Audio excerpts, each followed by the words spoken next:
عورت کی پہلی ذمہ داری اطاعت ہے۔ فالصالحات قانتات، نیک عورتیں قانتات ہوتی ہیں۔ حضرت عبداللہ ابن عباس نے قانتات کی تشریح کی ہے، المطیعات لازواجہن، اپنے شوہروں کے لیے اطاعت گزار۔ تو نیک عورت وہ ہے جو اطاعت گزار ہے۔ یہ فطری تقسیم ہے، مرد قوام ہے اور عورت اطاعت گزار ہے۔ کیسے ہو سکتا ہے کہ اگر کوئی کسی ادارے کا نگران ہو یا حکومتی ریاستی معاملات کا نگران ہو اور رعایا اس کے ساتھ تعاون نہ کرے تو وہ اپنی، یا اس کے سب آرڈینیٹ اس کے ساتھ تعاون نہ کریں تو وہ ان کے معاملات کو اچھے طریقے سے چلا سکیں؟ ایسا تو ممکن نہیں ہے۔ اسی طرح سے عورت اگر اپنے شوہر کی اطاعت نہیں کرتی تو گھر کا نظام بھی بہتر طور پر نہیں چل سکتا۔ گھر کے اندر اطاعت اور موافقت کی فضا ضروری ہے۔ کیسے ایک عورت مرد کے فیصلے کی پابند بن کر رہے، کیسے وہ وفادار بن کر رہے؟ عورت پر یہ لازم تو ہے، لیکن کیسے اس کے فیصلوں کو قبول کر لے؟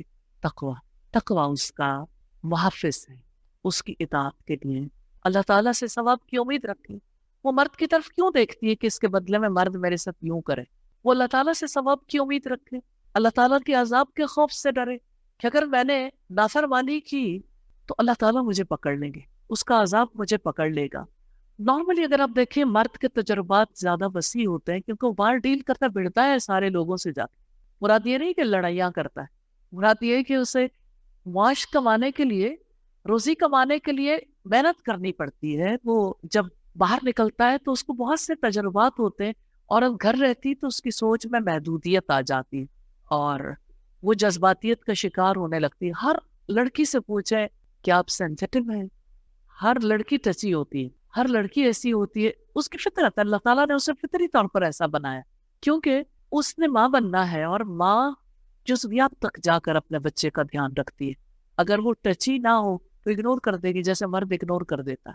کبھی آپ دیکھیں کسی گھر میں اگر ماں نہیں ہے کچھ دیر کے لیے اور بچے رو رہے ہیں تو وہاں پہ اگر ان کا باپ موجود ہے وہ چپ کر کے اپنا کام کر رہا ہے، اسے اس بات کی پرواہ نہیں ہوتی عمومی طور پر کہ وہ بچوں کو اٹھائے بہلائے، ایک وقت تک بہلائے گا اور پھر تھپڑ رسید کر دے گا۔ چپ کیوں نہیں کرتے؟ نارملی ایسا ہوتا ہے، اس کی فطرت ہے نا مرد کی۔